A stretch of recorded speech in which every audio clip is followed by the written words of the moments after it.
السلام عليكم ورحمة الله وبركاته. بسم الله والحمد لله والصلاة والسلام على رسول الله وعلى آله وصحبه ومن والاه. رب اشرح لي صدري ويسر لي أمري واحلل عقدة من لساني يفقهوا قولي.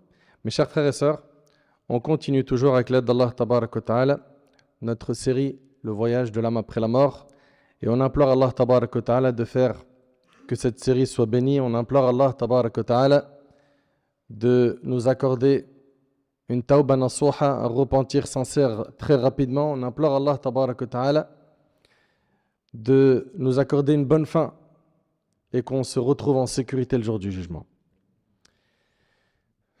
Mes frères, mes sœurs, on s'était arrêté dans notre dernière intervention sur les règles du jour du jugement.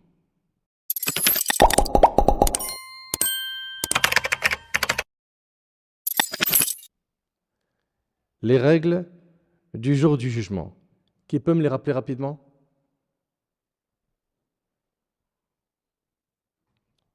Au moins quelques-unes? Vas-y. La première règle établie par Allah subhanahu wa ta'ala Yawm al-Qiyamah, le jour du jugement, c'est la justice totale qui ne sera pas entachée d'injustice. Également? Ouais.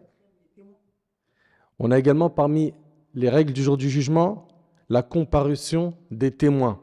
Il va y avoir plein de témoins le jour du jugement. Contre qui? Contre les fils d'Adam. Zid. Oui, parmi les règles, personne ne sera châtié pour les péchés d'autrui, sauf ceux qui ont appelé au mal. Ok? Sauf ceux qui ont appelé au mal, eux, ils auront leurs péchés à eux et les péchés de ceux qui feront le mal auquel ils ont appelé. Également, parmi les règles du jour du jugement, il y a la prise de connaissance par les serviteurs de ce qu'ils ont accompli comme acte. Parmi les règles du jour du jugement, il y a aussi la multiplication des bonnes actions et non des mauvaises. Et on avait vu également ensemble, et c'était le dernier point, la transformation des mauvaises actions en bonnes. La transformation des mauvaises actions en bonnes. Et ça, c'est pour qui? C'est pour Ahlul Tawhid. Ok? C'est pas pour n'importe qui. Mes frères, mes sœurs, je vous demande d'être très attentifs. Car on est en train de parler d'un jour que personne parmi nous va manquer. On sera tous ressuscités et on sera tous jugés par Allah Tabarak wa Ta'ala. L'humanité entière, depuis Adam alayhi salam jusqu'au dernier homme, seront présentés à Allah Tabarak wa Ta'ala sur une même terre. Vous imaginez donc qu'il y aura énormément de monde. Et c'est un jour qui sera dur, qui sera long pour certains. Il fera très chaud. Pourquoi? Parce que le soleil va se rapprocher des têtes. Vous vous rappelez de tout ça? Puis, on amènera l'enfer qui est entouré de 70 000 cordes. Chaque corde est tirée par 70 000 anges. Allahu Akbar. C'est énorme. Et Allah Ta'ala va faire que énormément de monde seront à genoux devant le feu de l'enfer. Un spectacle affreux. Allah Tabarak wa Ta'ala, il dit وَتَرَى كُلَّ أُمَّةٍ جَاثِيَةٍ كُلُّ أُمَّةٍ تُدْعَى إِلَى كِتَابِهَا الْيَوْمَ تُجْزَوْنَ مَا كُنْتُمْ تَعْمَلُونَ. Et tu verras chaque communauté agenouillée. Eh wallah, je sais pas si on réalise, je sais pas si on imagine. Et tu verras, nous dit Allah, chaque communauté agenouillée, chaque communauté sera invitée à son propre livre. Ce jour-là, il vous sera rendu le prix de ce que vous avez œuvré. Ce jour-là, c'est soit des tristesses, des peines, soit des récompenses de la joie. Et subhanallah, les gens ils seront sur la terre du jour du jugement. Et la bonne nouvelle, c'est que notre communauté, la communauté de Muhammad, sallallahu alayhi wa sallam, sera la première qui sera jugé par Allah tabarak wa ta'ala. Et Allah tabarak wa ta'ala qui a créé sans miséricorde. Il en a fait descendre une seule sur terre et il en a gardé 99 pour nous yawm al-qiyamah. Donc alhamdoulilah, c'est pas perdu les frères. Mes sœurs, c'est pas perdu. Mais est-ce que ça veut dire par là qu'on doit tout miser sur la rahma d'Allah sans œuvrer, sans rien faire? C'est ça que vous avez compris? Vous venez de comprendre que c'est bon, je peux ne pas prier, ne pas jeûner, ne pas payer zakat et tout miser sur la rahma d'Allah, la miséricorde d'Allah? Si tu as compris ça, c'est une erreur. Pourquoi?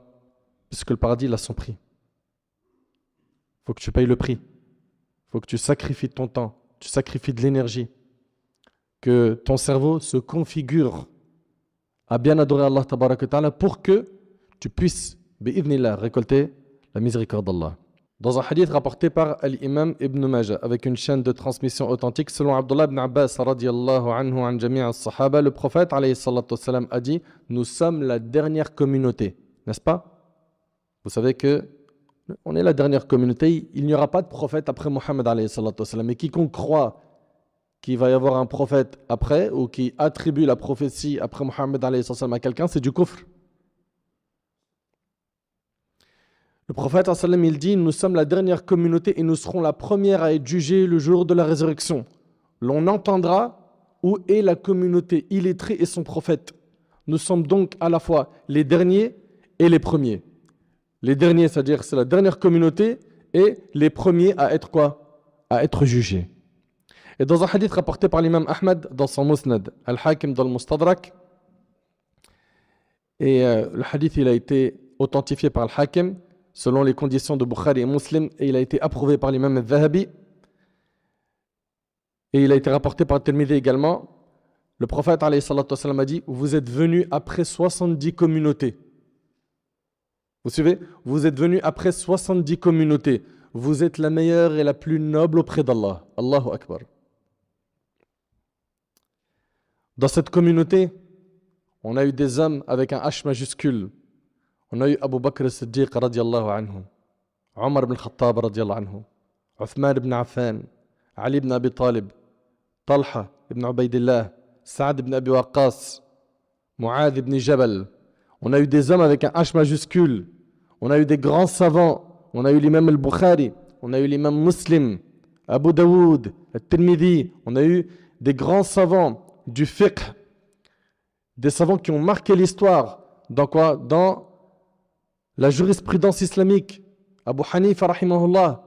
L'imam Malik, al-Shafi'i, Ahmad. On a eu énormément de grandes personnalités. Fallahumma lak al-hamd.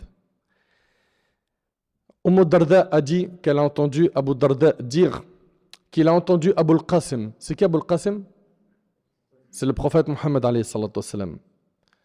Qu'il a entendu Abu al-Qasim, c'est-à-dire le prophète sallam, dire qu'Allah a dit à Isa, fils de Maryam. Vous connaissez tous le prophète Isa, n'est-ce pas? Jésus. Allah a dit à Isa ibn Maryam, ô Isa, j'enverrai après ton époque un peuple qui, lorsqu'il leur arrivera ce qu'ils aiment, remercieront et loueront leur Seigneur. Allah subhanahu wa ta'ala s'est adressé au prophète Isa, Jésus, il lui a dit, ô Isa, j'enverrai après ton époque un peuple qui, lorsqu'il leur arrivera ce qu'ils aiment, remercieront et loueront qui? Leur Seigneur. Et lorsqu'il leur arrivera ce qu'ils détestent, espéreront leur récompense auprès d'Allah et feront preuve d'endurance, bien qu'ils ne possèdent ni indulgence ni science. Il demanda qui? Isa. Ô Seigneur, comment serait-ce possible alors qu'ils ne posséderont ni indulgence ni science? Allah répondit, je leur donnerai une partie de mon indulgence et de ma connaissance. Et le hadith il est rapporté par Ahmad dans le Musnad, At-Tabarani dans Saghir al-Awsat et Al-Haythami dans Majma' al-Zawaid. Cette communauté qui est la communauté de Muhammad alayhi salatu wassalam est une communauté exceptionnelle. D'après Abu Sa'id radiallahu anhu, ce hadith on l'a déjà vu ensemble dans cette série, le prophète alayhi salatu wassalam a dit, Nuh et sa communauté vont venir le jour du jugement. Et Allah va lui dire à qui? À Nuh, as-tu transmis le message? Qu'est-ce qu'il va répondre Nuh? Il va dire oui. Puis Allah va dire à sa communauté, vous a-t-il transmis? Ils vont dire, je vous écoute? Non. La communauté de Nuh va dire, nous on n'a pas reçu d'avertisseur. Non, il ne nous est pas parvenu de prophète. Allahu Akbar. Alors que Nuh alayhi salam, il est resté auprès d'eux 1000 moins 50, comme c'est dans le Coran, n'est-ce pas? Il appelait Allah matin et soir, en secret, en public. Il a déployé énormément d'énergie pour la da'wah. Allah va dire à Nuh, qui peut témoigner pour toi? Et Nuh, qu'est-ce qu'il va dire? Je vous écoute. Muhammad et sa communauté. Allahu Akbar. Muhammad et sa communauté. Et ceci est la parole d'Allah tabaraka wa ta'ala. وَكَذَلِكَ جَعَلْنَاكُمْ أُمَّةً وَسَطًا لِتَكُونُوا شُهَدَاءَ عَلَى النَّاسِ وَيَكُونَ الرَّسُولُ عَلَيْكُمْ شَهِيدًا. Et ainsi nous avons fait de vous une communauté du juste milieu pour que vous soyez témoins contre les gens et que le prophète soit témoin contre vous. Subhanallah. Le juste milieu est la justice. Alors ils seront appelés et vont attester de la transmission, puis je vais témoigner contre vous, rapporté par l'imam al-Bukhari. Subhanallah. Et Anas radiallahu anhu, il rapporte, des gens passèrent devant un convoi funèbre et firent les éloges du défunt. Donc il y a un convoi funèbre qui passe, et les Sahaba radiallahu anhum, ils ont fait l'éloge du défunt. Le prophète alayhi salatu wassalam dit alors, wajabat, il lui est garanti. Ils passèrent ensuite devant un autre convoi et blâmèrent ce défunt. Le prophète alayhi salatu wassalam a dit, wajabat, il lui est alors garanti. Il lui est garanti. Omar ibn Khattab dit alors, que signifie wajabat? Il lui est garanti. Il dit, celui-ci, vous avez fait ses éloges, le paradis lui est donc garanti. Et celui-là, vous l'avez blâmé, l'enfer lui est donc garanti. Et à la fin du hadith, le prophète il a dit, vous êtes les témoins d'Allah sur terre. Et c'est rapporté par Bukhari Muslim. Subhanallah. Le prophète sallam a appris que lorsque les pieux, soyez attentifs s'il vous plaît, les pieux, les gens de mérite et les véridiques témoignent qu'une personne mérite le paradis ou l'enfer, il en sera ainsi. C'est ce qu'a dit notre bien-aimé alayhi salatu wassalam. Notre communauté a donc compris énormément de valeurs. D'après Abdullah ibn Amr ibn al-As, radiyallahu anhu, an jami' as-sahaba, le prophète alayhi salatu wassalam récita la parole d'Allah à propos d'Ibrahim. Vous connaissez le prophète Ibrahim alayhi salam? Il a récité la parole d'Allah à propos, d'Ibrahim. Rabbi innahunna adlalna kathiran minan nas, faman tabi'ani fa innahu minni wa man 'asani fa innaka ghafurur rahim. Seigneur, elles, les idoles, ont certes égaré beaucoup de gens. Ainsi, celui qui me suit fait partie de moi, et celui qui me désobéit, alors tu es certes indulgent et miséricordieux. Et il a récité également ce que Isa alayhi salam a dit, in tu'adhibhum fa innahum ibaduk wa in taghfir lahum fa innaka antal azizul hakim. Si tu les châties, ils sont tes serviteurs. Et si tu leur pardonnes, c'est toi le puissant, le sage. Alors, et j'aimerais que vous soyez attentifs s'il vous plaît, parce que c'est une scène, subhanallah, elle réveille les cœurs. Alors le prophète alayhi salatu wassalam, il a levé ses mains et il a dit ummati, ummati. Il a dit, oh Allah, ma communauté, ma communauté. Et il a pleuré. Est-ce que vous réalisez que le prophète alayhi salatu wassalam, il pleure pour sa communauté? Il veut qu'elle soit sauvée, qu'elle ne soit pas humiliée yawm al-qiyamah. Allah a dit, ô Jibril, va voir Muhammad et demande-lui qu'est-ce qui te fait pleurer, bien qu'il soit plus savant. C'est-à-dire qu'Allah a demandé cela à Jibril, bien qu'il savait très bien ce qui a fait pleurer le prophète alayhi salatu wassalam, car Allah a la connaissance de tout. Jibril est donc allé voir le prophète alayhi salatu wassalam et il lui a demandé.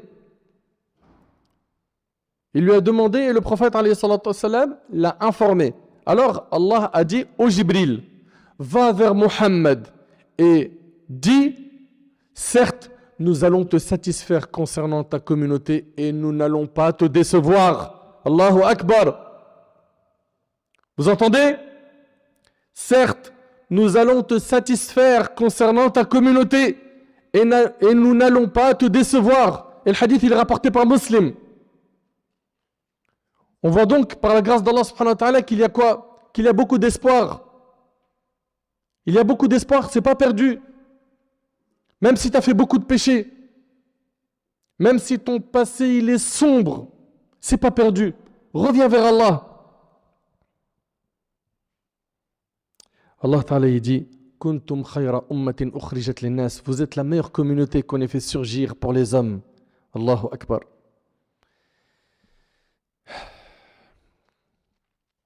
Mes chers frères, mes chères sœurs, on est la meilleure communauté par notre tawhid, par le fait qu'on adore Allah Tabaraka Ta'ala seul sans rien l'associer, par le fait qu'on a voué notre vie à Allah Subhanahu wa Ta'ala, par le fait qu'on exprime notre servitude à Allah Tabaraka Ta'ala à chaque instant. Abu Hurayra radiyallahu anhu demanda au prophète sallam qui sera le plus heureux d'obtenir ton intercession. Abu Hurayra il interroge le prophète sallam qui sera le plus heureux d'obtenir ton intercession. Il répondit celui qui dit la ilaha illallah sincèrement de son cœur.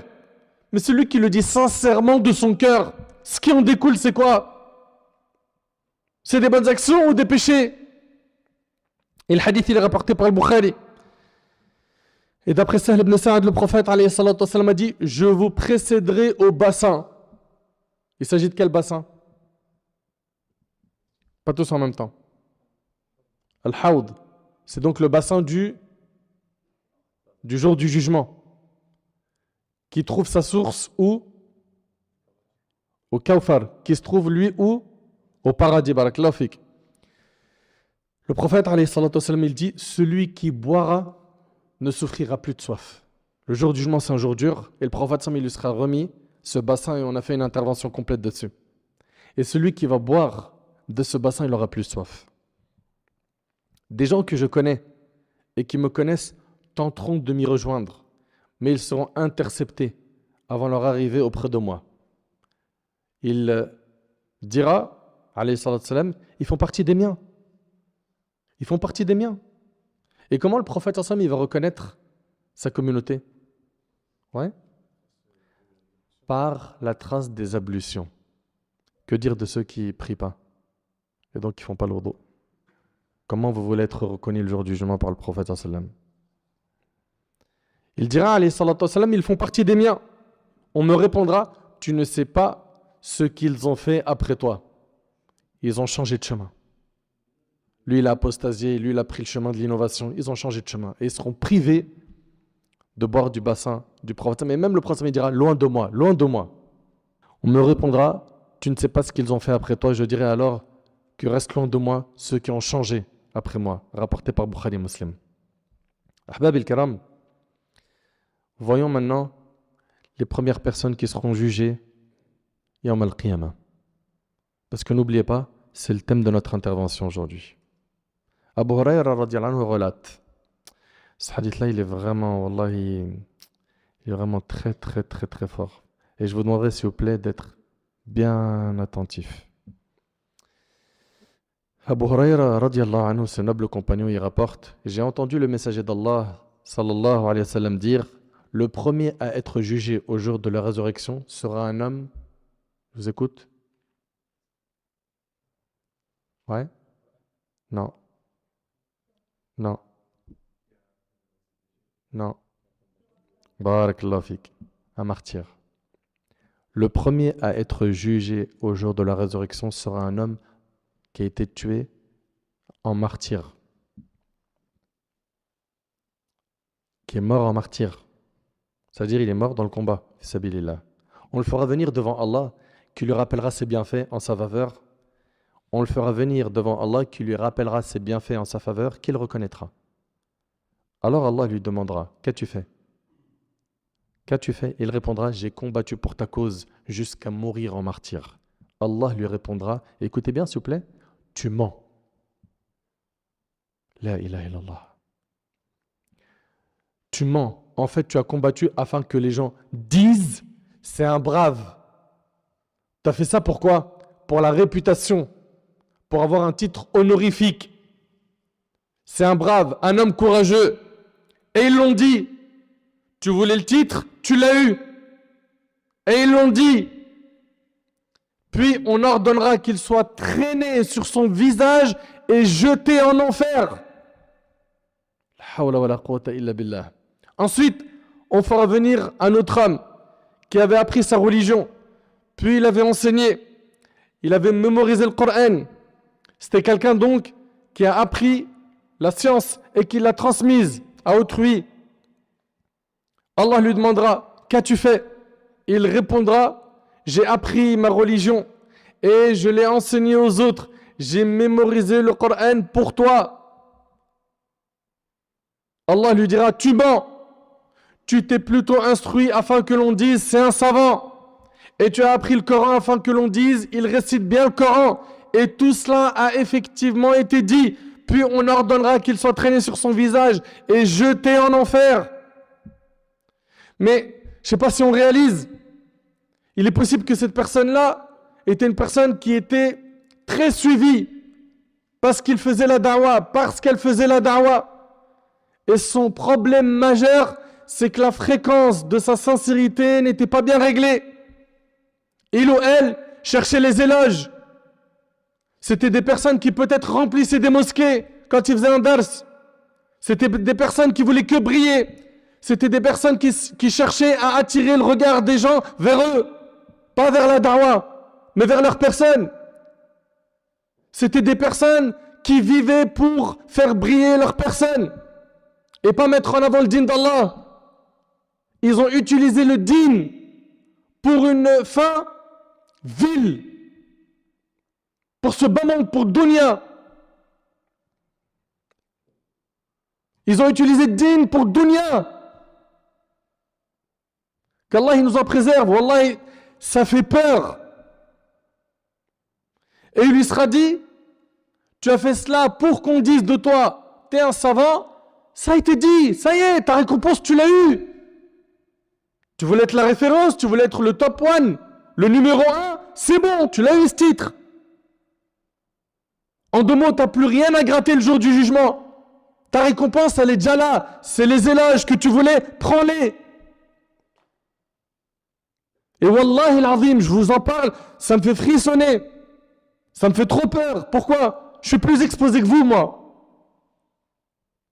Mais vous réalisez, c'est-à-dire qu'une personne peut faire la da'wah et elle se retrouve à être la cause de la guidée de beaucoup de gens et à la fin, elle était tout simplement un pont.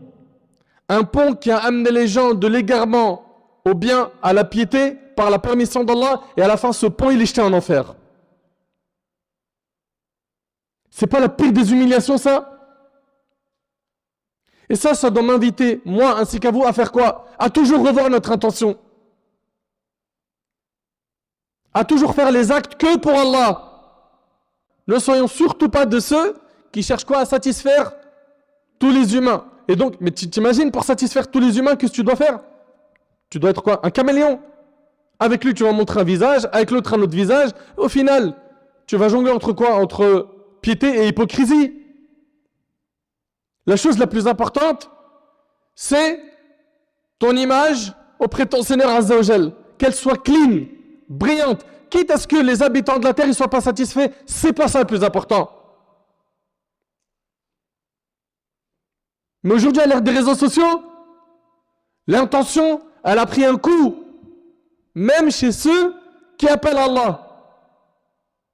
Il ou elle commence à être triste. Ils voient qu'ils perdent des abonnés. Je ne comprends pas pourquoi il n'y a plus autant de likes. Il n'y a plus autant de compliments. Son carburant, son gasoil, son essence, c'est « Mashallah, t'es le meilleur, t'es la meilleure, t'as changé ma vie ». Mais c'est nuisible ça pour ton nefs.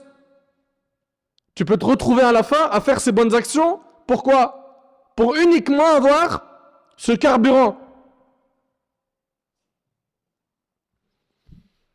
Wallah, c'est terrible. C'est terrible. Les gens, ils ne s'en rendent pas compte en fait. Ils ne s'en rendent pas compte. T'imagines que cette personne-là, il lui est dit, vous réalisez un peu que cette personne-là, il lui sera dit le jour du jugement, tu mens. Mais tu as fait ça pour qu'on dise de toi que tu es un savant. Ça a été dit. Ta récompense, tu l'as eue. Viens pas en chercher le jour du jugement. Et la troisième personne qui sera jugée de cette umma, un homme qu'Allah avait favorisé en lui accordant toutes sortes de biens et de richesses. Quelqu'un qui, Allahumma barik, il était riche. Ou elle était riche. Allah lui rappellera ses bienfaits qu'il reconnaîtra. Alors, Allah lui demandera, qu'as-tu fait? Il répondra, je n'ai négligé aucune des voies dans lesquelles tu aimes que l'on dépense ses biens sans y avoir dépensé de mes biens pour toi. Allah lui répondra, tu mens. Au contraire, tu as dépensé ton argent afin que l'on dise de toi, il est généreux, et c'est ce qui a été dit, puis on ordonnera qu'il soit traîné sur son visage et jeté en enfer. Et le hadith, il est rapporté par l'imam Muslim. Qui parmi nous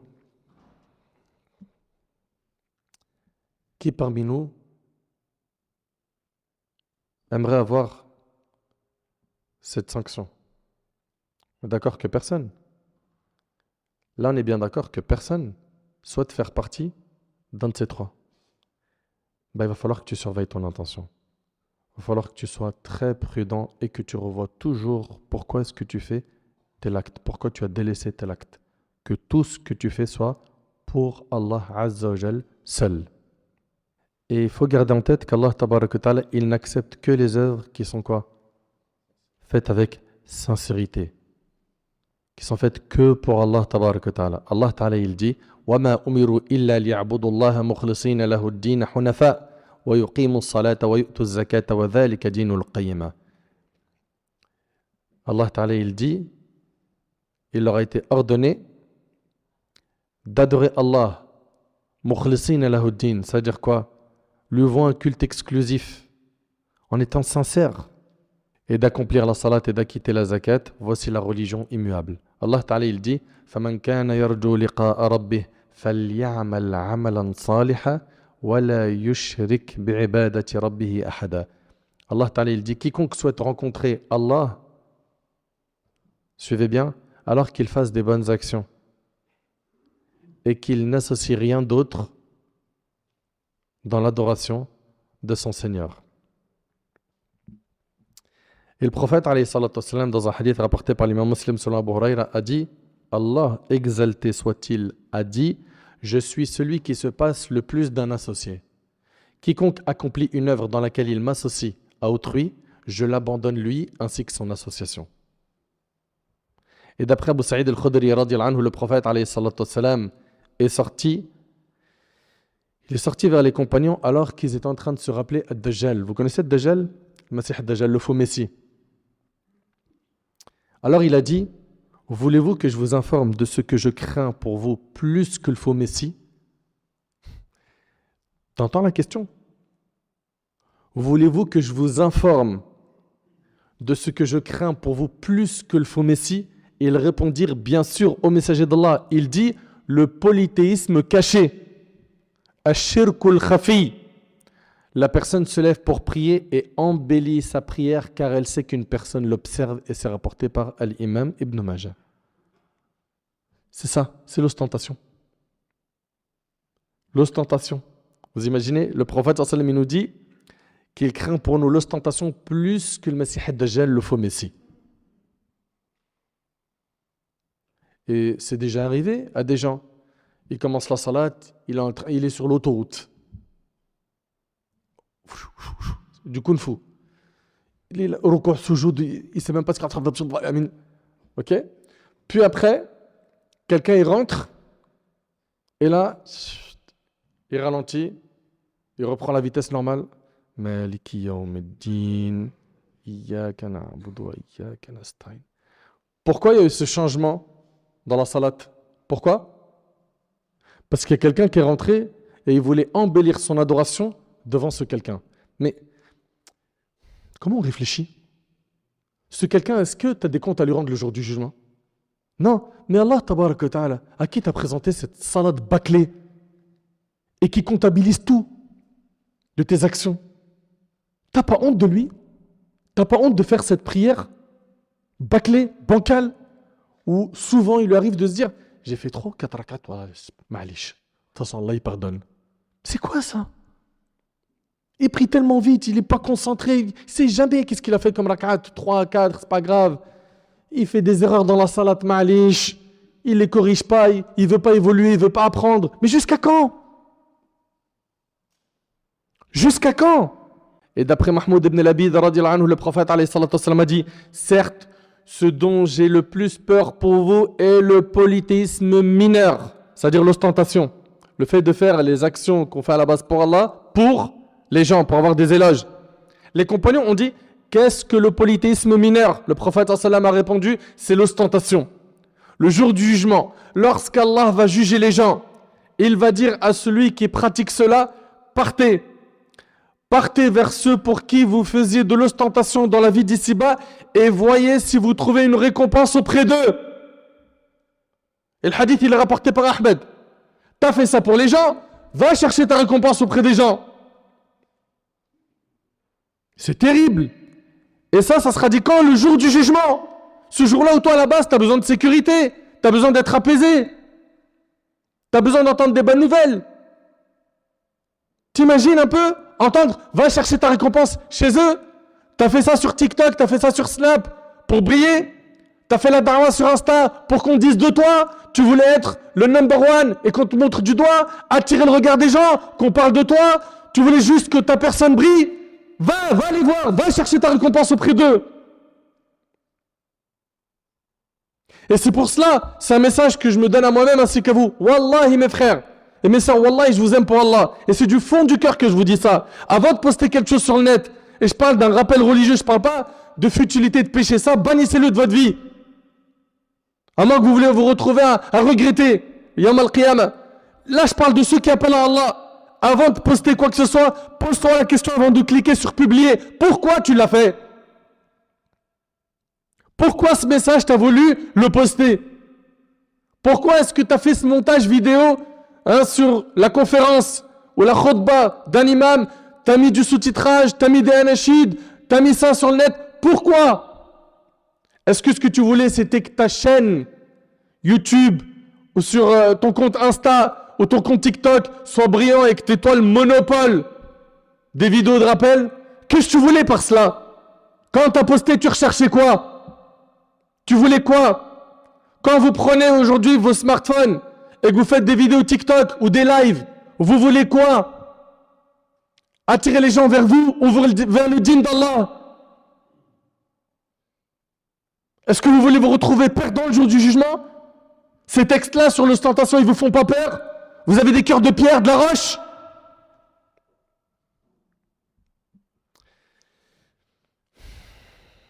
Qu'Allah nous accorde la sincérité. Le remède de l'ostentation. Le remède de l'ostentation, numéro 1, c'est le fait que tu demandes à Allah de t'accorder la sincérité. Et que tu fasses du sujet de la sincérité le sujet le plus important de ta vie. Et une personne qui recherche tout le temps la sincérité dans ses invocations, c'est un signe qu'elle est sincère. Par contre, une personne qui se voit déjà sincère, c'est une personne dont sa sincérité a besoin de sincérité. Parce que nos pieux prédécesseurs, c'était des exemples dans la sincérité et dans la piété. Et c'était des gens qui se remettaient beaucoup en question et qui ne se jetaient pas des fleurs. Et qui ne se jetaient pas des fleurs. L'imam Ahmad, rahimallah, il fuyait à Shohra, la célébrité. Il prenait des chemins peu pratiqués par les gens. Et quand on lui disait, mais pourquoi tu prends ce chemin et pas un chemin habituel que les gens prennent? Il disait, pour pas que les gens me voient et qu'ils disent, ah, l'imam Ahmad, le savant, il est là. Il fuyait la célébrité. Il fuyait que les projecteurs ils soient sur eux. Et nous, aujourd'hui, le rêve de notre vie, c'est que les gens ils parlent de nous. Moi, j'ai connu l'époque où le smartphone, il n'existait pas. Puis après, le smartphone, il est arrivé. Puis Internet, les applications. Et aujourd'hui, quand je vois le bilan, alhamdoulilah, il y a du khir, il y a du bien avec Internet. Mais wallahi l'azim, que ça a pollué l'esprit de beaucoup de gens. Ils sont pollués. Vous avez vu, des fois, dans des mosquées, il y a des brouilleurs où tu ne peux pas capter, il n'y a pas de réseau. Il y a des gens, ils n'arrivent plus à capter la spiritualité parce qu'il y a un brouilleur dans leur cerveau, c'est le smartphone, avec ses applications.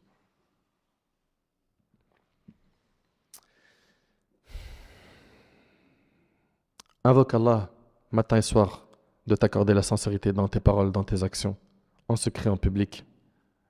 Le prophète Ibrahim alayhi salam, qui était sans aucun doute, comme vous le savez, un parmi les grands prophètes de l'islam, il invoque Allah subhanahu wa ta'ala pour qu'Allah le protège du shirk, lui et sa descendance, pour que son adoration, elle soit quoi? Que pour Allah, exclusivement. وإذ قال إبراهيم رب اجعل هذا البلد آمنا واجنبني وبني أن نعبد الأصنام. Ibrahim avait dit, Seigneur, fais de cette ville un lieu sûr. Préserve-moi et mes enfants de l'adoration des idoles. Donc, il faut qu'on renouvelle notre intention. Si, avant, tu faisais les choses pour les gens et que tu cherchais la renommée, à être célèbre, à être connu, change la niya. Change-la. Reprogramme-la, configure-la. À quoi? À ne satisfaire qu'Allah subhanahu wa ta'ala, à tout faire que pour Allah subhanahu wa ta'ala. À chaque fois que tu vas faire une action, que tu vas prononcer une parole, reprogramme ta niya. À chaque fois que tu vas prononcer une parole, que tu vas faire une action, reprogramme ton attention. Vérifie ton attention. Et pose-toi des questions à chaque fois, avant une action, avant une parole. Pourquoi là je veux prendre la parole? Pourquoi là j'ai gardé le silence? Pourquoi ici j'ai voulu participer à cette conférence? Pourquoi j'ai voulu regarder cette vidéo? C'était quoi mon intention? Pourquoi j'ai donné? Pourquoi j'ai privé? Pourquoi je fréquente un tel? Pourquoi je l'aime? C'est quoi ton intention? Pourquoi? Il faut que tu te poses toutes ces questions et que tu ne cesses d'implorer Allah pour qu'il t'accorde la sincérité dans tout ce que tu fais. On a vu ensemble que celui qui est dans l'ostentation, finalement, qu'est-ce qu'il veut? Il veut satisfaire les gens. C'est vrai ou pas? Il veut satisfaire les gens. Il veut en fait atteindre un stade où il fait l'unanimité. Et cette personne-là, elle n'a pas compris. Cette personne-là a pris un mauvais chemin, une voie sans issue. Pourquoi? Parce qu'il est impossible de satisfaire tout le monde. Impossible. Impossible. Il faut vraiment bien le comprendre, ce point-là. Et d'ailleurs, si un parmi les humains devait faire l'unanimité sur Terre, ça aurait été qui? Le prophète Mohammed alayhi salatu wassalam. Est-ce qu'il a fait l'unanimité? Jusqu'à maintenant, il y a des gens qui croient en lui, qui le prennent pour modèle, et il y a des gens qui ne croient pas en lui, voire qui le dénigrent. C'est vrai ou pas? Plus que cela, est-ce qu'Allah, tabaraka ta'ala, aujourd'hui, à notre époque, il a fait l'unanimité? Non. Notre Seigneur, Azza wa Jal, il est adoré par certains et par d'autres. Il est insulté, il est dénigré, il est renié. Dans le Coran, on trouve que certains ont dit Inna Allah faqir wa nahnu aghniya. Allah est pauvre et nous sommes riches. On lui a attribué un enfant, n'est-ce pas? On a menti sur lui. Certains l'ont renié. Donc comprends bien que cette histoire de vouloir faire l'unanimité, c'est n'importe quoi. La seule chose que toi, tu dois viser, c'est quoi? C'est qu'Allah subhanahu wa ta'ala il soit satisfait de toi. La seule chose que tu dois cibler, c'est qu'Allah il soit satisfait de toi. Que tes actes soient faits avec sincérité, lillah. Les gens, ils sont satisfaits, alhamdoulilah. Ils ne le sont pas, alhamdoulilah. Ta vie, elle continue. Ta vie, elle continue.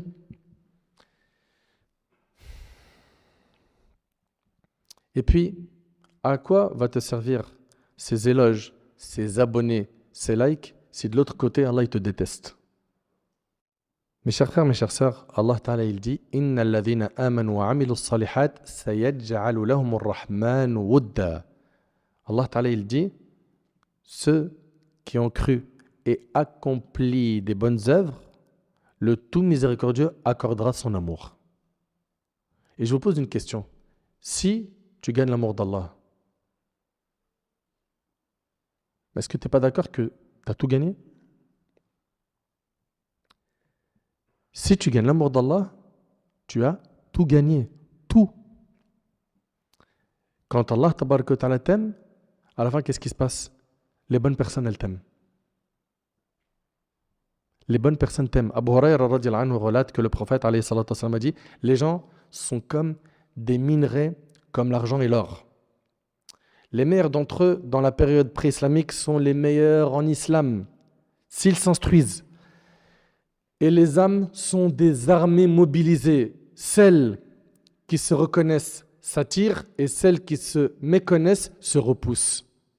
Comprenez une chose, c'est qu'à l'intérieur de ce corps, il y a quoi? Une âme. Ces âmes qui sont dans les corps, soit s'attirent comme l'aimant. Tu as vu l'aimant, comment il attire les métaux? Eh bien, les âmes qui se reconnaissent, elles s'attirent. Les âmes pieuses qui sont dans la religion, elles s'attirent. Les bonnes âmes s'attirent. Et c'est pour ça que tu vois, la connexion se fait très rapidement avec une personne qui est dans le dîn. Tu l'as rencontré aujourd'hui à la mosquée, à peine tu as échangé un peu, tout de suite. Vas-y, on s'appelle pour la prochaine conférence. D'ailleurs, on fait un foot ce week-end, tu veux venir? Et ça y est, tu viens de le connaître maintenant, mais subhanallah, le lien il est fort, c'est vrai ou pas? Les bonnes âmes, elles s'attirent. Et le prophète ensemble, il dit, et les mauvaises âmes se repoussent.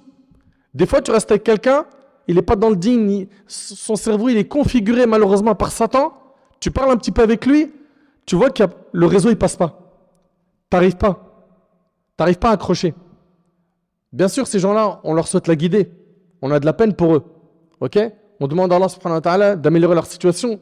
Mais dans ton cœur, il y a quelque chose qui ne colle pas. C'est vrai ou pas? Donc tu vois que la connexion ne se fait pas. Eh bien, les connexions qui se font rapidement et fluidement, c'est celle des pieux et des pieuses. Vous suivez? Et comprenez que quand une personne elle est aimée par les personnes pieuses, c'est que c'est une personne qui est aimée par Allah subhanahu wa ta'ala. Et ça vient pas de moi, ça vient d'un hadith où le prophète alayhi salatu wassalam, il a dit, quand Allah il aime une personne, il appelle Jibril, l'ange Gabriel, et il lui dit, certes j'aime un tel, donc aime-le. Alors Jibril l'aime, l'ange Gabriel il l'aime. L'ange Gabriel appelle dans les cieux, certes Allah aime un tel, aimez-le donc. Alors les habitants des cieux l'aiment. C'est qui les habitants des cieux? Les anges. Et alors, il lui est mis l'acceptation sur la terre, c'est-à-dire quoi? C'est-à-dire qu'il est accepté, il est apprécié par les bonnes personnes sur terre. Personnes pieuses. Et lorsqu'Allah il déteste un serviteur, il appelle l'ange Gabriel, je déteste un tel, donc détestez-le. Alors, l'ange Gabriel le déteste. Puis, il appelle qui? L'ange Gabriel dans les cieux. Certes, Allah déteste un tel, donc détestez-le. Alors, les gens des cieux le détestent. Et puis, après cela, sur terre, il n'est pas apprécié. Il n'est pas aimé. Et le hadith, il est rapporté par Muslim. Il n'est pas aimé par les bonnes personnes. Il peut être aimé par des personnes qui sont mauvaises. Wal'iyadhu billah. Vous savez, le grand danger qu'encourt la personne qui cherche à tout prix à faire les actions pour les gens et pas pour Allah, et donc par ostentation, le grand danger, c'est que le jour du jugement, il se retrouve finnar et humilié sur la terre du jour du jugement. Humilié. Le prophète, alayhi salatu wassalam, il a dit, le hadith est rapporté par Bukhari Muslim sur Ibn Abbas, si quelqu'un veut faire connaître ses œuvres, il est là, il fait ça par ostentation. Allah fera connaître son humiliation. Et si quelqu'un fait de l'hypocrisie dans ses actes, Allah le ridiculisera. Ibn Hajar, rahimallah, il a dit à ce sujet dans Fath al-Bari, quiconque effectue un acte parmi les actes de bien et d'obéissance en souhaitant que les gens le voient et l'entendent, Allah le punira en affichant de lui l'inverse de ce qu'il souhaite. Vous entendez? Allah l'exposera au grand jour et montrera aux gens ce qu'il cache au fond de lui. Tu seras dévoilé. Allahumma asturna ya Rabb, wa la tafdahna. Donc la personne qui pratique par ostentation, elle s'expose à un immense danger. Un immense danger. Avec tout ce qu'on a entendu jusque-là, ce n'est pas perdu, corrige le tir. Invoque Allah de t'accorder la sincérité et fais le maximum pour cacher tes bonnes actions. Fais le maximum pour faire des bonnes actions en secret, sans qu'un humain ne le sache, afin de garantir que tu as bien fait ça quoi? Avec sincérité. Allah tabarak wa ta'ala nous dit وَسَارِعُوا إِلَى مَغْفِرَةٍ مِّن رَبِّكُمْ وَجَنَّةٍ وَجَنَّةٍ عَرْضُهَا السَّمَاوَاتُ وَالْأَرْضُ أُعِدَّتْ لِلْمُتَّقِينَ الذين ينفقون في السراء والضراء والكاظمين الغيظ والعافين عن الناس والله يحب المحسنين والذين إذا فعلوا فاحشة أو ظلموا أنفسهم ذكروا الله فاستغفروا لذنوبهم ومن يغفر الذنوب إلا الله ولم يصروا على ما فعلوا وهم يعلمون. Allah il dit, et concourez au pardon de votre Seigneur et à un jardin, donc un paradis large comme les cieux et la terre, préparé pour les pieux. Le paradis, on vous l'a déjà dit plein de fois, il est préparé pour qui? Pour les pieux. Les pieux, il nous dit, Allah, c'est ceux qui dépensent leurs biens dans l'aisance et dans l'adversité. Dans l'aisance, c'est-à-dire quand il a de l'argent, tout va bien, il donne. Mais l'adversité, c'est-à-dire quand il est en train de serrer sa ceinture, c'est dur, ok? Financièrement, il n'arrive pas à finir son mois, et avec ça, il dépense quand même. Bah ça fait partie des qualités des pieux. Ils ne donnent pas que quand tout va bien financièrement. Ils donnent même quand c'est pas top. Et il nous dit, Azza wa Jal, wal kadhimin al-ghayz, ceux qui dominent leur rage. Ça, c'est les pieux. Wal afin an nas, et qui pardonnent aux gens. Wallahu yuhibbul muhsinin, et Allah aime les bienfaisants. Et Allah, il dit, walladhina idha fa'alu fahishatan aw zalamu anfusahum dhakarullah. Et pour ceux qui, donc les pieux là, et pour ceux qui, s'ils ont commis quelque turpitude ou une injustice à leur âme, dhakarullah, ils invoquent Allah, ils se rappellent d'Allah. T'as fait un péché, rappelle-toi d'Allah. Ça, c'est le comportement des pieux. C'est une application dans le cœur qui s'appelle la piété. Tu l'as, dès que tu fais un péché, tout de suite, il y a un signal qui est envoyé. Rappelle-toi d'Allah. Ça, c'est un. Rappelle-toi d'Allah et après, dhakarullah fastaghfaru li dhunubihim. Et juste après, qu'est-ce qu'ils font? Ils demandent pardon à Allah. Ça doit être ton réflexe. Et il n'y a personne parmi nous qui est infaillible. Il n'y a pas d'ange parmi nous. Ok? Et il n'existera pas un parmi nous qui ne fera pas de péché. On en fera. Ça fait partie de la nature du fils d'Adam de faire des péchés. Mais le meilleur d'entre nous, c'est celui qui se hâte à se repentir, à se racheter auprès d'Allah. Ils invoquent Allah, ils demandent pardon à Allah tout de suite pour leurs péchés. Et Allah il dit, وَمَن يَغْفِرُ الذُّنُوبَ إِلَّا اللَّهِ. Et qui est-ce qui pardonne les péchés sinon Allah? Et Allah il dit, وَلَمْ يُصِرُّوا عَلَى مَا فَعَلُوا. Et qu'ils ne persistent pas dans le mal qu'ils ont fait. C'est-à-dire, toi, tu as demandé pardon à Allah, mais tu persistes quand même à regarder des images haram, des vidéos haram, à écouter du son haram. Et après, tu dis, j'ai demandé pardon à Allah, mais parmi les conditions du repentir, c'est d'être déterminé à ne plus le refaire, s'en écarter, mettre une croix sur le péché. Donc, à quoi ressemble ton repentir? Les pieux, comprenez-le, c'est ceux qui ne persistent pas dans le mal qu'ils ont fait. Et là, surtout, le point de la sincérité, si tu étais quelqu'un d'assoiffé de like et tu n'as vécu que pour ça, allez, persiste pas dans le mal que tu as fait.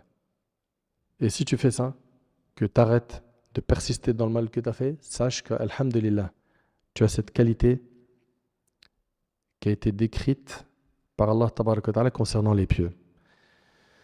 Ensuite, il y a un point qui est important. Après avoir entendu tout cela, une personne pourrait se dire, ok, mais moi, mon frère, moi, je fais pour Allah. Je suis dans l'humanitaire, je suis dans le social, je suis dans la da'wah, je suis investi dans telle mosquée, dans telle école, j'enseigne, je fais du khir, etc. Et je fais ça que pour Allah. Mais je suis rattrapé par des éloges. Est-ce que là, il est tombé dans l'ostentation? Je vous écoute. Oui ou non? Pourtant, les gens, ils disent beaucoup de bien de lui. Non, il n'est pas tombé dans l'ostentation parce que lui, il ne le cherche pas. Et ce n'est pas son carburant. Et ils sont contre-fiches de ce monde. Et yastawi indahu al-dhamm wal-madh. Pour lui, les éloges et la critique, c'est dans le même panier, on met de côté. Bien sûr, si c'est des critiques constructives, il faut les prendre, ok? Mais les critiques gratuites, là, comme on en voit beaucoup sur le net, ça, il faut mettre ça de côté, il ne faut pas calculer. Quelqu'un de sincère, ça ne lui fait pas d'effet tout ça. Pourquoi? Parce qu'il n'est pas là pour s'acheter une image auprès des gens. Ok? Et puis, dites-moi, parmi les gens qui appellent Allah subhanahu wa ta'ala, donnez-moi un nom qui a fait l'unanimité. Je vous ai dit tout à l'heure, le prophète sallam, qui est notre modèle, le parfait exemple qu'Allah il a envoyé, il n'a pas fait l'unanimité. Donc toi, quand tu vas te lancer dans la da'wah et que tu vas avoir des gens qui vont te critiquer injustement, sache que c'est le chemin de la da'wah. Et si tu es sincère, tu prendras le bon de cette critique et tu te réformes, et le mauvais, tu le mets de côté. C'est comme une mouche qui est passée, tu l'as fait ça, et pousse-toi, vas-y, pars. Abu Dharr radiallahu anhu a dit au prophète sallallahu alayhi wa sallam, écoutez bien s'il vous plaît, ô messager d'Allah, un homme fait une bonne action pour Allah et les gens le louent pour cela. Donc vous voyez, subhanallah, Abu Dharr il a posé la question. C'est une personne qui fait les bonnes actions pour Allah et les gens le louent. Ils lui font des éloges pour cette bonne action. Le prophète sallallahu alayhi wa sallam a dit, ceci est la précipitation dans l'annonce de la bonne nouvelle aux croyants. Vous voyez? C'est donc quelque chose qui ne nuira pas à cette personne. Le prophète sallallahu alayhi wa sallam a dit, et le hadith est rapporté par le Bazar selon Abu Huraira, et s'il vous plaît, écoutez-le attentivement. Il a dit, il n'y a pas un serviteur qui n'a pas une réputation dans le ciel. Il n'y a pas un serviteur qui n'a pas une réputation dans le ciel. Si sa réputation dans le ciel est bonne, alors sa réputation sur terre sera bonne. Et si sa réputation dans le ciel est mauvaise, alors sa réputation sur terre sera mauvaise. Et on a vu tout à l'heure le hadith où le prophète sallallahu alayhi wa sallam a dit, quand Allah il aime quelqu'un, il dit à l'ange Gabriel, j'aime cette personne, aime-le. Puis il est aimé par les habitants des cieux, à savoir les anges et le malaïka. Puis il est apprécié sur terre. Et de l'autre côté, vous vous rappelez, hein, si Allah déteste quelqu'un, Jibril le déteste, les anges le détestent, et sur terre également, c'est une personne qui n'est pas du tout appréciée. Ça, c'est donc les premières personnes qui seront jugées de notre communauté Yawm al-Qiyamah. Et j'implore Allah tabaraka wa ta'ala de m'accorder ainsi qu'à vous la sincérité. Maintenant, il y a une question qui est, et quelle sera la première action faite par al-Muwahhidin sur laquelle Allah va nous juger? Je vous écoute. Ouais, la prière. Sachez que la première action qui sera jugée de nous Yawm al-Qiyamah, c'est la salat. D'après Abu Huraira radiallahu anhu, le prophète alayhi salatu wassalam a dit, Allah, le puissant Azza wa Jal, a dit, les premières actions sur lesquelles le serviteur d'Allah sera jugé le jour de la résurrection sera ses prières. Si elles sont bonnes, alors il aura prospéré et réussi. Et si elles sont incomplètes, alors il aura failli et perdu, et c'est rapporté par Abu Daoud. Et je vous pose une question. D'un côté, on a quoi? La première action qui sera jugée, c'est la prière. Et dans un autre hadith qui est rapporté par Bukhari et Muslim sur Ibn Mas'ud, le prophète il a dit أَوَّلُ مَا يُقْضَى بَيْنَ النَّاسِ يَوْمَ الْقِيَامَةِ فِي الدِّمَاءِ. Le premier cas qui sera jugé entre les humains le jour du jugement sera celui des sangs, c'est-à-dire des crimes. Est-ce qu'il y a une contradiction entre les deux textes? J'aimerais que systématiquement, quand vous voyez des textes qui en apparence se contredisent, que vous gardez en tête que cette contradiction elle est que dans votre tête à vous parce que vous n'avez pas étudié. Et que le jour où vous allez, bi'idhnillah, approfondir vos connaissances religieuses, vous allez voir, il n'y a pas de contradiction dans notre religion. Il n'y a pas de textes qui contredisent d'autres textes. Ok? C'est juste sous el fahm, la mauvaise compréhension. Aussi, le manque de bagage religieux. Alors, c'est quoi la première action qui va être jugée le jour du jugement? Les affaires de sang ou la salat? Concernant donc les droits des humains, les uns envers les autres, les premiers cas qui seront réglés, c'est les affaires de sang. Et nous concernons, nous, envers Allah subhanahu wa ta'ala, c'est la prière, la salat. J'aimerais que vous gardiez en tête une chose, c'est que le prophète, alayhi salatu wassalam, dans les derniers moments de sa vie, parmi ses recommandations, il y avait as-salat, as-salat, la prière, la prière. Et ça montre à quel point il accordait de l'importance à la prière. Et malheureusement, aujourd'hui, on a des gens qui ne prient pas. J'implore Allah subhanahu wa ta'ala de les guider. Et on a d'autres personnes qui prient, mais qui prient de manière bâclée. Commençons déjà par ceux qui prient de manière bâclée. Hudhayfa ibn al-Yaman radiyallahu anhu vit un homme prier sans compléter son inclinaison ni sa prosternation. Il priait de manière bâclée. Puis lorsque l'homme termine sa prière, Hudhayfa, le compagnon, lui a dit, par Allah, tu n'as pas prié. Et si tu meurs sur cela, tu mourras certes sur autre que la sunna de Muhammad. Et c'est rapporté par le Bukhari. Donc quand vous priez, suivez bien sa sunna alayhi salatu wasalam. Lui qui a dit Sallu kama ra'aytumuni usalli, priez comme vous m'avez vu prier. Tu vas prier en prenant ton temps. Ok? Tu marques un temps au moment de l'inclinaison. Quand tu te relèves, tu marques un temps. Quand tu te prosternes, pareil. Quand tu t'assois entre les deux prosternations, quand tu récites, tu médites ce que tu es en train de réciter. Arrêtons de bâcler la salat et surtout de la faire sortir de son temps en pensant que c'est pas grave. Comment ça, c'est pas grave? il y a un fleuve en enfer qui est réservé à ceux qui font sortir une prière de son temps sans raison valable. فخلف من بعدهم خلف أضاعوا الصلاة واتبعوا الشهوات فسوف يلقون غيا. Puis leur succédèrent des générations qui délaissèrent la prière et suivirent leur passion, se vouant ainsi au malheur Ghayy, qui est un fleuve en enfer. Et ici, vous avez vu, Allah il dit, puis leur succédèrent des générations qui délaissèrent la prière. Est-ce que ça veut dire qu'ils ont abandonné la prière? Non. Ici, concernant le fait de délaisser la prière, ça veut dire quoi? Ça veut dire qu'ils l'ont fait sortir de son temps. Et Al-Ghayy, Ibn Abbas, il a dit, et Aïcha, Al-Ghayy nahrun fi jahannam, c'est un fleuve en enfer. Dédié à des gens qui, sans raison valable, il est devant un match de foot, ok, il est assis tranquille, oh là là, dans 15 minutes c'est l'Asr, dans 5 minutes c'est l'Asr, oh l'Asr il est rentré, bon c'est pas grave, je ferai le Dhuhr après. T'imagines, il y a un fleuve en enfer réservé à ces types de personnes. D'où l'importance de se repentir et d'améliorer notre relation avec la salat. Allah Ta'ala il nous dit que les gens qui seront faits nar, ils seront interrogés ma salakakum fi saqar qalu lam nakum minal musallin.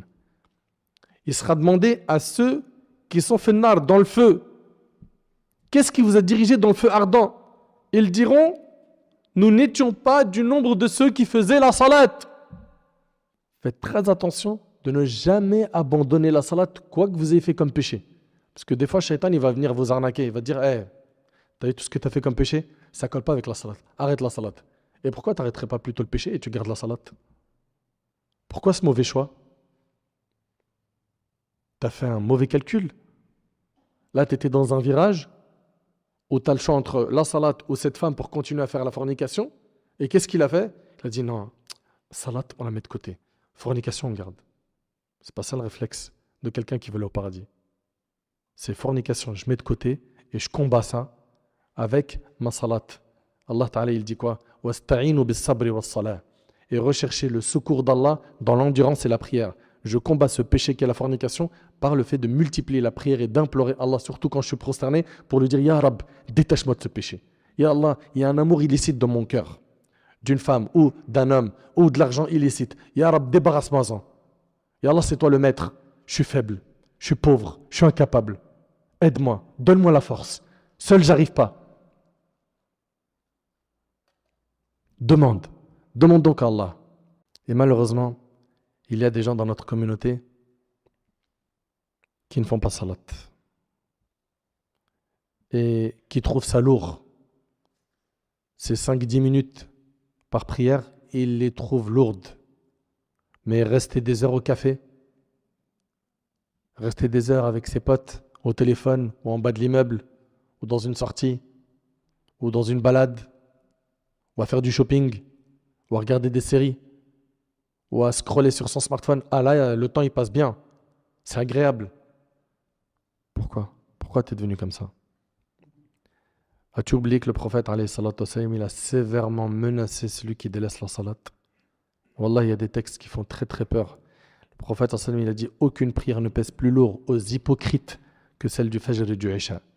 S'ils savaient quelle récompense s'attache à ces deux prières, ils y viendraient même à quatre pattes, rapporté par Bukhari Muslim. Et dans un hadith, le prophète sallallahu alayhi wa sallam, il a dit certes, entre l'homme et l'association et la mécréance, il y a l'abandon de la prière rapporté par Muslim. Chez la majorité des savants des quatre écoles ici, ils considèrent que c'est de la mécréance mineure, mais ça reste un grand péché. La personne est considérée perverse. Et chez l'imam Ahmad, il considère que c'est de la mécréance majeure, c'est-à-dire qu'il est sorti de l'islam parce qu'il a délaissé la prière. Mais je ne vais même pas rentrer dans le débat de est-ce qu'il est musulman ou kafir. Est-ce que toi, tu acceptes d'être un sujet de divergence entre les savants, d'être au milieu, et les savants ils divergent sur ton sort? Est-ce que tu es mécréant ou pervers? Tu acceptes ça? Reprends-toi en main sérieusement. Le prophète, il a dit celui qui délaisse volontairement la prière du Asr a certes annulé ses œuvres, rapportées par le Bukhari. Imagine une prière abandonnée. Imagine-toi une prière qui a été délaissée, ce que t'encourt comme danger. Ibn Mas'ud radiallahu anhu rapporte que celui qui serait heureux de rencontrer Allah demain en tant que musulman veille à accomplir ses salats à l'endroit où l'appel à la prière a été proclamé. Habituez-vous à venir à la mosquée. Certes, Allah a établi pour votre prophète les voies de la bonne direction. Et ces salats, ces prières en font partie. Mais si vous priez chez vous, comme le fait celui qui reste en retrait dans sa demeure, vous délaisseriez alors la sunna de votre prophète. Et si vous délaissiez la sunna de votre prophète, vous vous égareriez. J'ai constaté que personne ne manquait à la prière en commun, en groupe, si ce n'était un hypocrite dont l'hypocrisie était bien connue de nous. Ça, c'est Abdullah ibn Mas'ud qui dit ça. Il arrivait qu'un homme malade soit porté par 2 hommes afin de pouvoir se tenir dans le rang des priants, et c'est rapporté par l'imam Muslim. Donc, non seulement on va faire la salat, mais on va s'efforcer, surtout pour nous les hommes, de venir à la mosquée. Ok ? Et de corriger le tir avec la salat. Pourquoi ? Parce que c'est la première action qu'Allah subhanahu wa ta'ala, il va juger de nous. Si celle-là, on l'a bien faite, ce qui est après, de ce qui sera jugé, ça sera facile. Dans le cas contraire, ça va être difficile. Donc on vient de voir aujourd'hui les 3 premières personnes de notre communauté qui seront jugées et la première action qu'Allah subhanahu wa ta'ala, il va juger de nous. Est-ce qu'on va être négligent ? Est-ce qu'on va être insouciant ? Est-ce qu'on va continuer dans notre insouciance à dire « je ferai le bien plus tard, je corrigerai le tir plus tard, je prierai plus tard, je rendrai ma prière qualitative plus tard » ou est-ce qu'on va se prendre en main après ce rappel et on va ressortir avec des résolutions fermes ? Si c'est le cas, tu as gagné. Si ce n'est pas le cas, tu t'exposes à un grand danger le jour du jugement. Dans notre prochaine intervention, Inch'Allah, on verra les questions du jour du jugement. Et j'implore Allah tabaraka wa ta'ala de bénir cette série. J'implore Allah tabaraka wa ta'ala de faire en sorte qu'elle puisse nous aider à nous rapprocher de notre Seigneur Azza wa Jal. J'implore Allah tabaraka wa ta'ala de nous accorder la piété, de nous accorder la sincérité dans nos paroles, dans nos actions. J'implore Allah subhanahu wa ta'ala de nous accorder une science utile. Sallallahu subhanahu wa ta'ala an yanfa'ani bima qultu wa yanfa'akum bima sami'tum. هذا ما أعلم والله عز وجل أعلى وأعلم سبحانك اللهم بحمدك أشهد أن لا إله إلا أنت